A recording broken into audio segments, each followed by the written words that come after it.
तो दोस्तों आज है 14 जून और आज है विश्व रक्तदाता दिवस।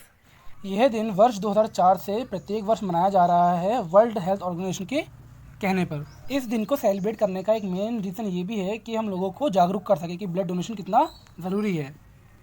चलिए बात करते हैं हमारे पहले क्वेश्चन की। हमारा पहला क्वेश्चन है, वर्ष 1950 में मैत्री संधि किन दो देशों के बीच में हुई थी?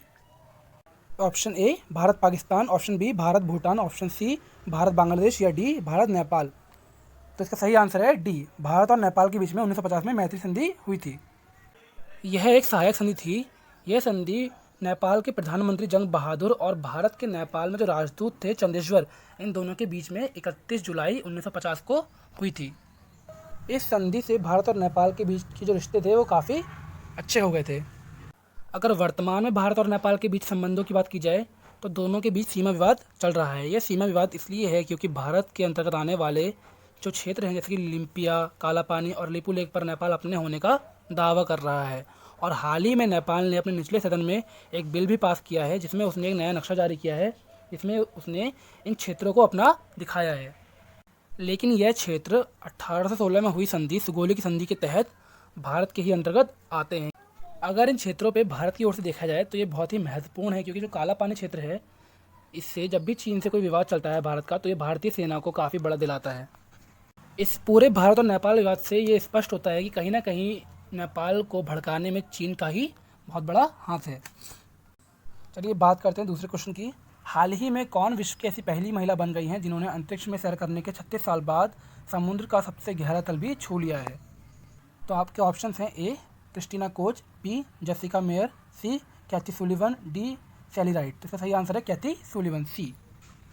अभी हाल ही में इन्होंने मारियाना ट्रेंच की सतह को भी छुआ है। चलिए इनके बारे में और जान लेते हैं। आज से 36 साल पहले 1984 में अंतरिक्ष में चहलकदमी करने वाली अमेरिका की तरफ से पहली महिला थी। और अब इन्होंने समुद्र के सबसे गहरे स्थल मारियाना ट्रेंच में पैसे की तरह 810 फुट नीचे चैलेंजर डिप को भी छू लिया है। कैथी सुलिवन अभी 68 वर्षीय हैं और यह कारनामा इन्होंने 10 जून 2020 को किया था। हमारा तीसरा क्वेश्चन है, विश्व खाद्य पुरस्कार 2020 से किसको सम्मानित किया गया है? ए डॉक्टर रतन लाल, बी डॉक्टर कृष्णमूर्ति, सी डॉक्टर जीवी रंगनाथ या डी डॉक्टर अनिल राजवंशी। इसका सही आंसर है डॉक्टर रतन लाल, ए। आइए इनके बारे में जान लेते हैं अच्छे से। डॉक्टर रतन लाल 76 वर्षीय हैं और ये भारतीय मूल के अमेरिकी मृदा वैज्ञानिक हैं। डॉक्टर रतन लाल पंजाब कृषि विश्वविद्यालय के छात्र रह चुके हैं और हाल ही में इन्हें विश्व खाद्य पुरस्कार, जिसे कृषि के क्षेत्र में नोबेल पुरस्कार के समान माना जाता है, उससे सम्मानित किया गया है। हमारा चौथा क्वेश्चन है, देश के उच्च शिक्षण संस्थानों की रैंकिंग में सर्वोच्च स्थान किसका रहा? A IIT Delhi, B IIS Bangalore, C IIT Madras या फिर डी IIT बॉम्बे।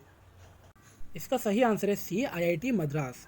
अगर शिक्षण संस्थानों की बात की जाए तो टॉप पर है IIT मद्रास और सेकंड नंबर पे है IIS बेंगलोर। और अगर हम बात करें यूनिवर्सिटीज़ की तो टॉप पर है IIS बेंगलोर, सेकंड नंबर पे है JNU और थर्ड नंबर पे है BHU। चलिए बात करते हैं हमारे पांचवें क्वेश्चन की। किस देश के अंतरिक्ष संगठनों में महिलाओं की भागीदारी सर्वाधिक है?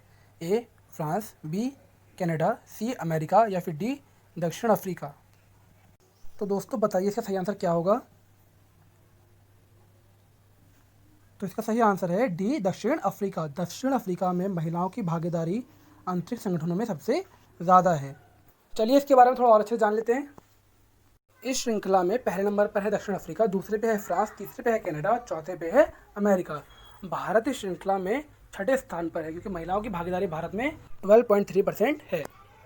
तो दोस्तों ये आपका क्वेश्चन है, इसका आंसर आपको मेरे को कमेंट बॉक्स में बताना है। विदेशी मुद्रा भंडार में भारत का स्थान कौन सा है? तो दोस्तों अगर आपको ये वीडियो पसंद आया हो तो इसको लाइक करें और अगर आप मेरे चैनल पर नए हैं तो सब्सक्राइब करें और बेल आइकन दबाना ना भूलें ताकि आपको ऐसे ही लगातार आने वाली वीडियो का नोटिफिकेशन मिल पाए।